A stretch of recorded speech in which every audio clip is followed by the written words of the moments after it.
ఆంధ్రప్రదేశ్ రాష్ట్రంలో ఎన్డీఏ ప్రభుత్వం ఏర్పడిన తర్వాత ప్రతి అంశంలోనూ శ్రీ నరేంద్ర మోడీ గారి ప్రభుత్వం ప్రణాళికబద్ధంగా నిధులను విడుదల చేస్తూ రాష్ట్రం యొక్క అభివృద్ధి కోసం చిత్తశుద్ధితో కృషి చేస్తుంది.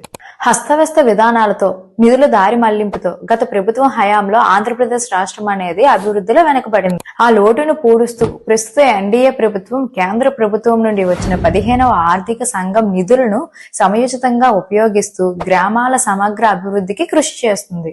రాష్ట్రంలోని గ్రామ పంచాయతీలకు, మండల పరిషత్తులకు గత 4 నెలల్లో సుమారుగా 1998 కోట్లు 15వ ఆర్థిక సంఘం ద్వారా మంజూరు కాగా రాష్ట్రంలోని ఎన్డీఏ ప్రభుత్వం వీటిని యుద్ధ ప్రాతిపదికన ఉపయోగించుకుంటూ గ్రామాల రూపురేఖలను మార్చే ప్రయత్నం చేస్తుంది. మంజూరైన నిధుల్లో సుమారు 70 నుండి 80% గ్రామ పంచాయతీలకు, 20 నుండి 30% నిధులు మండల పరిషత్తుల అభివృద్ధికి కేటాయించారు.